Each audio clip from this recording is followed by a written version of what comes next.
बच्चों, कैसे हो आप सब। बच्चों, आज की रीजनिंग क्लास में हम बात करेंगे मैट्रिक्स यानी लुप्त संख्या आधारित प्रश्नों पर। यहाँ आपको समझना चाहिए कि मैट्रिक्स आखिर होता क्या है। मैट्रिक्स यानी इस तरह की कोई आकृति। ठीक है, तो यहाँ पर प्रश्नों में आपको कुछ आकृति दिखेंगी। एक प्रकार की 3-4 आकृति हो सकती हैं और उधर कोई पैटर्न आपको दिया हुआ होगा संख्याओं का। तो वो पैटर्न आपको पहचानना है और जो भी संख्या लुप्त है जिसको एक क्वेश्चन मार्क यानी प्रश्नवाचक चिन्ह से दर्शा रखा होगा उसकी आपको सही मान को पता करना है। ठीक है, तो बच्चों यहाँ पर इधर प्रश्नों को हल करने के लिए आपको जोड़ घटा आधारित प्रश्न हो सकते हैं, गुणा भाग आधारित या फिर वर्ग या घन आधारित प्रश्न आपको इधर देखने को मिल सकते हैं। चलिए बच्चों, स्टार्ट करते हैं इसको। सबसे पहला हमारा टाइप है जोड़ या घटा के नियम पर आधारित। तो यहाँ पर हम देख सकते हैं एक मैट्रिक्स है जहाँ पर हमें 9 संख्याएं दी हुई हैं। तो यहाँ हमें पैटर्न देखना है बच्चों। अगर हम 8, 4 और 12 को देखें तो यहाँ हम इसको बोल सकते हैं 4 का 2 से अगर हम गुणा करेंगे तो 8 आ जाएगा और 3 से करेंगे तो 4 आ जाएगा।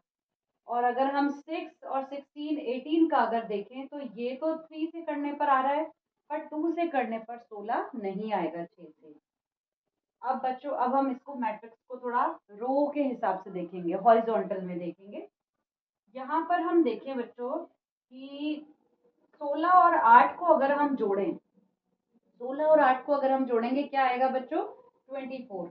और 24 को 12 अगर हमें लाना है तो क्या करा हमने? उसको भाग दिया 2 से या फिर उसका हाफ कर दिया, आधा कर दिया। सेम इधर करके देखते हैं बच्चों हम। 18 में हमने 12 को जोड़ा है। ठीक है, कितना आएगा हमारा? हमने 8 में अगर 16 को जोड़ा था तो आया हमारा 24 और उसको अगर हमने 2 से भाग दिया तो आ गया हमारा 12। इसी प्रकार अगर हम 12 को 18 के साथ जोड़ेंगे तो ये आएगा, क्या आएगा बच्चों हमारा? ये 30 आएगा। और इसको अगर हम 2 से भाग देंगे तो 15 आएगा। ये भी ठीक बैठ रहा है। तो यही वाला पैटर्न हम इधर लगाएंगे। हम 4 में 6 जोड़ेंगे तो ये आएगा हमारा 10 और इसको अगर हम 2 से भाग देंगे तो आएगा हमारा 5। तो यहाँ पर हमारा ऑप्शन आ रहा है 5। ऑप्शंस में हम देखेंगे तीसरे नंबर पर है, इसको हम टिक कर देंगे। अगला देख लेते हैं बच्चों। अगला है हमारा गुणा भाग के नियम पर आधारित। यानी कि यहाँ पर आपको देखना है कि संख्या को आपस में गुणा करने पर या भाग करने पर वो हमारा जो संख्या है वो आ रही है क्या। तो ट्राई करते हैं बच्चों। यहाँ पर देखिए पहले ही चित्र में हमें प्रश्नवाचक चिन्ह है तो यहाँ हम इसको नहीं हल कर सकते। आगे हम पैटर्न पहचानेंगे बच्चों। 6, 5, 2 और बीच में है 60। अगर हम इन तीनों संख्याओं को जोड़ते हैं 6 और 5 11 और 2 13, 13 को गुणा या भाग करने पर हमारा 60 नहीं आता है ना। तो अब हम इसको एक बार गुणा करके देख लेते हैं बच्चों। 6 पंजे 30, 30 दूनी 60। यानी कि इन तीनों संख्याओं को आपस में गुणा किया हमने तो आ गया हमारा 60। अगले प्रश्न में देख लेते हैं बच्चों। 5 दूनी 10, 10 तिया 30। Very good. तो 2 को 3 से और 5 से अगर हम गुणा करेंगे तो 30, बीच वाली हमारी संख्या आ रही है। सेम हम इधर करेंगे। 5 मल्टीप्लाई 6 मल्टीप्लाई 3। 6 पंजे 30, 30 तिया 90। तो आंसर आएगा हमारा 90। हम देखेंगे और उसको टिक कर कर आगे बढ़ेंगे। नेक्स्ट टाइप है बच्चों हमारा वर्ग या घन पर आधारित। ये भी हम देख लेते हैं। यहाँ पर हमें y की आकृति में कुछ संख्या इधर लिखी हुई हैं और इधर हम देख पा रहे हैं कि यहाँ पर क्वेश्चन मार्क है, यानी कि ये वो लुप्त संख्या है जिसका हमें मान पता करना है। तो हम देख लेते हैं। 9 को 81 लाना है तो 9 का वर्ग हो जाएगा। 9 का अगर हम वर्ग करेंगे तो 81 हो जाएगा और 9 का अगर हम घन करेंगे तो 729। इसी प्रकार 8 का अगर हम वर्ग करेंगे तो 64 हो जाएगा और 8 का अगर घन यानी कि 8 का क्यूब करेंगे तो हो जाएगा 512। सेम इसी तरह से हम 7 का अगर स्क्वायर करेंगे बच्चों तो हो जाएगा 49, और 7 का अगर हम क्यूब यानी कि घन निकालेंगे तो हो जाएगा ये 343, यानी कि 7 को स्वयं से 3 बार गुणा करने पर हमें 343 प्राप्त होगा। बच्चों यहाँ पर ना आपके लिए बहुत फायदेमंद होगा अगर आप 20 तक के वर्ग निकालने सीख जाओ, ठीक है, और 10 तक का घन आप अच्छे से याद कर लो तो आपको इधर टाइम नहीं वेस्ट होगा, जल्दी से हो पाए। चलिए बच्चों अगले टाइप की तरफ चलते हैं, मिश्रित क्रम। यहाँ पर हमारे जो प्रश्न है ये जोड़ घटा गुणा भाग सारे इधर प्रोसेस इधर मिक्स्ड है, ठीक है। तो ये देख लेते हैं बच्चों, यहाँ पर 64 2 8 49 4 3, यहाँ पर एक लुप्त संख्या है 2 3, तो हमें यहाँ पर पैटर्न पहचानना है। तो 64 2 3 से तो यानी कि 2 6 और 2 को अगर हम जोड़ेंगे तो आएगा हमारा 8, और 8 से 64 लाना है तो वो इसका हो जाएगा वर्ग। Very good. तो यानी कि 6 प्लस 2 8 और उसका वर्ग हो जाएगा 64। आगे ट्राई करते हैं इसी को, 4 प्लस 3 ये हो जाएगा 7 और इसका वर्ग हो जाएगा 49। यहाँ वाला अब हम ट्राई करेंगे, 2 प्लस 3 हो जाएगा 5 और इसका वर्ग हो जाएगा 25। तो 25 को हम टिक करेंगे। इस प्रकार हम सभी मैट्रिक्स आधारित प्रश्नों को आसानी से हल कर पाएंगे। चलिए बच्चों अब हम मैट्रिक्स आधारित कुछ और अभ्यास प्रश्न भी देख लेते हैं। यहाँ पर हमारे सामने एक आकृति बनी हुई है, उसमें कुछ संख्याएं लिखी हैं, तो हमें इधर पैटर्न पहचानना है और जो लुप्त संख्या है उसकी वैल्यू पता करनी है। तो अब देख लेते हैं हम, अगर हम इन्हें जोड़ करें 2 प्लस 4 6, 6 से 20 हमारा आएगा, नहीं आएगा। इसको हम कुछ भी उसमें मल्टीप्लाई करेंगे तो डायरेक्ट नहीं आएगा। एक बार इसका वर्ग ट्राई कर लेते हैं, 2 का वर्ग हो जाएगा 4 और 4 का वर्ग हो जाएगा 16।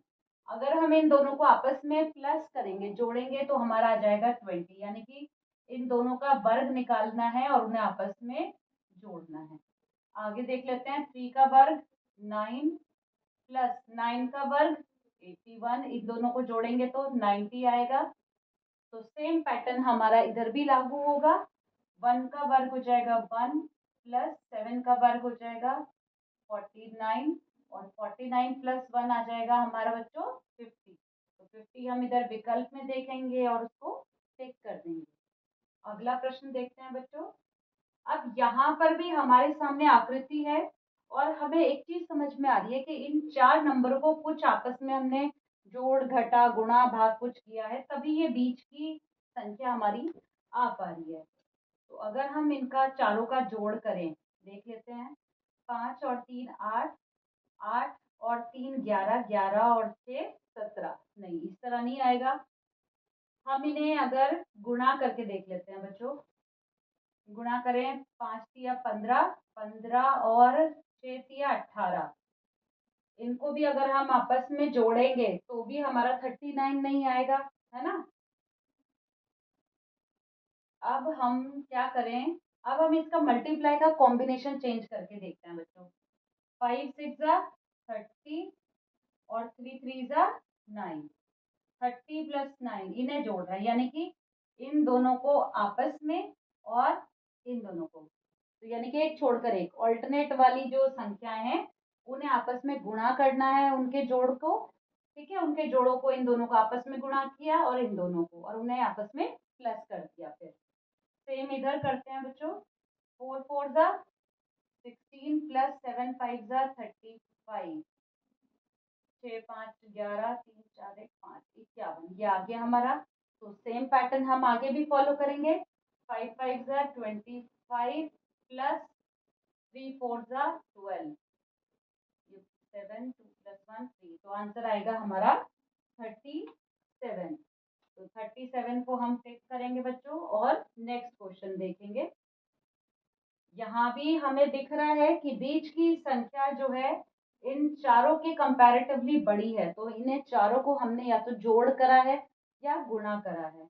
जोड़ से तो हमें नहीं लग रहा कि ये 93 आ पाएगा क्योंकि बाकी की संख्याएं बहुत छोटी छोटी हैं। तो यहाँ भी वही है, इनको मल्टीप्लाई करके ही देखते हैं हम बच्चों। इनका करके देख लेते हैं। 15 पंजे 75 और 6 तिया 18। इन्हें हम आपस में ऐड करें अगर, 8 5 13, 7 और 1 8 और 1 9, ठीक बैठ रहा है। यानी कि हमने इन दोनों को आपस में गुणा किया है और इन दोनों संख्याओं को आपस में गुणा किया है, और जो भी इनका मान आया है उसको आपस में जोड़कर ये संख्या हमें प्राप्त होती है। यहाँ भी ट्राई कर लेते हैं। 18 1 जा 18 प्लस 4 8 जा 32। यहाँ भी हमें 50 मिल रहा है, तो सेम पैटर्न इधर होगा। 7 5 जा 35 प्लस 9 6 जा 54। 5 प्लस 4 9 और 5 प्लस 3 8। तो 89 हमारा आंसर आ रहा है बच्चों। हम यहाँ विकल्प में देखेंगे, यस इधर है, तो इसको हम टिक कर देंगे। समझ में आ रहा है बच्चों? आपको यहाँ पर आकृति में पैटर्न देखना है और वही पैटर्न पहचान कर आपको अपनी लुप्त संख्या तक पहुंचना है। अगला प्रश्न देख लेते हैं। यहाँ पर हमारे सामने त्रिभुज है और बीच में एक संख्या है, तो वो संख्या भी इनको जो त्रिभुज के तीनों वर्टिसेस पर कुछ संख्या है, इनको आपस में जोड़ घटा गुणा भाग कुछ करके ही आ रही है। इन्हें एक बार जोड़कर देख लेते हैं। 20 प्लस 13 33 प्लस 0 33, तो 35। 35 से 11 किस प्रकार आ सकता है बच्चों? 3 से भाग देकर। ट्राई करके देख लेते हैं। तो 3 से इसको 33 को 3 से भाग दिया तो हमें 11 प्राप्त हुआ। यहाँ पर इन तीनों संख्याओं का जोड़ कर लेते हैं। 7 3 10, 10 और 8 18। 18 को हमने 3 से भाग दिया तो हमें आ रहा है 6, ठीक बैठ रहा है। तो यही पैटर्न इधर भी फॉलो होगा। 11 और 10 21, 21 और 6 27। तो 27 को हम 3 से जब भाग देंगे तो आंसर आएगा हमारा यस 9।